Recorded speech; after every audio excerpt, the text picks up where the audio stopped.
Isti in Pisa. Coordinator, you'll be the only one who will present, or will you I will present, Okay, and we have also Fabio Verosini here, that is CEO at K-People Research Foundation, also working on the SUN project and representing the beneficiary K-People. I will hand over now to Giuseppe. Thanks a lot for the introduction and thanks for the invitation. So I'm going to tell you something about the social and human-centered extended reality project, and also Fabio is here around if you want to ask some questions, simply to have a contact with us.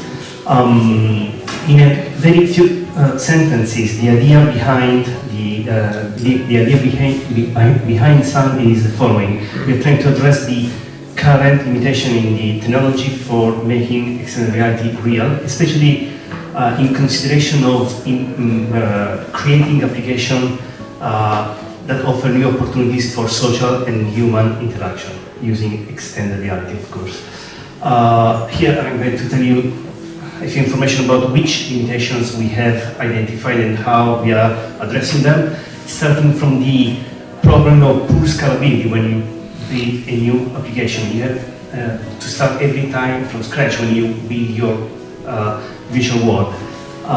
In order to address this, we are developing solutions based, for instance, on techniques based on AI for smart exploration of the environment when you acquire your visual world, the use of semantic priors, and solutions for mass-scale production of avatars.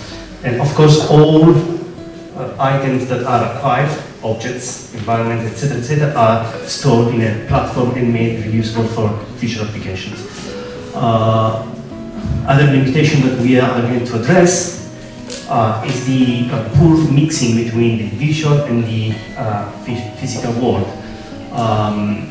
In our case, we are trying to learn objects automatically from the physical world and to create digital twins that have semantic properties, not just the visual appearance, but semantic properties. So you know what is the meaning of every object that we acquire. And we are also working on solutions to acquire physical properties of objects. For instance, the mass distribution, while you acquire the visual properties of the object itself. Other limitation that we are addressing is the, let's say, natural interaction when you are in the physical world and you want to interact with the visual world. So we are working on high wearable optic devices, so solutions for optic devices.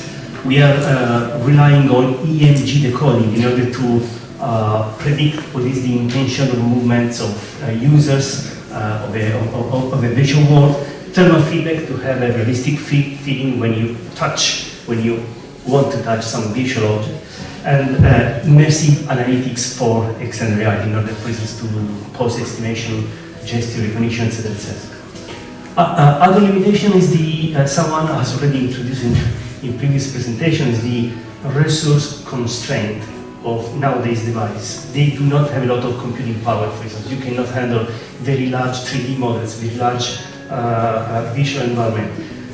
We are working on high quality real-time rendering techniques based on interaction between server side and on the edge computations. In addition, we are also using AI in order to improve quality of rendering when there are errors in the 3D models or when there are imprecision in the 3D models.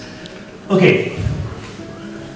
If we manage, and hopefully we will, to solve all these issues, we're going to demonstrate those solutions in three real-life scenarios related to social and human interaction.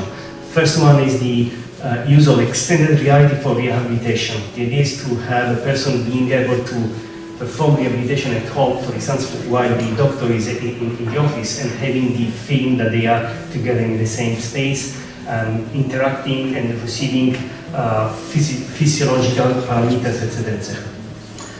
Second use case or pilot is the use of extended reality to improve safety at work and also improve social interaction among workers, for instance, in a shop floor or work environment, incidental work environment.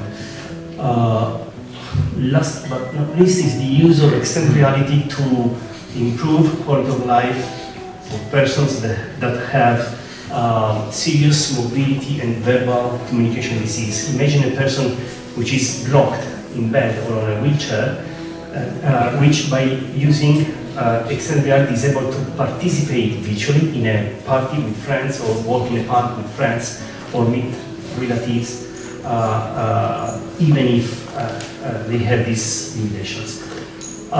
This is the Wonder Team, 18 partners working at this project, ranging from research, academia, end users, industry, etc., etc.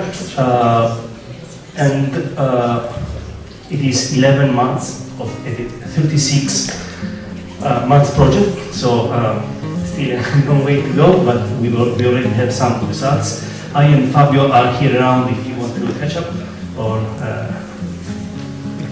have some comment. Thanks.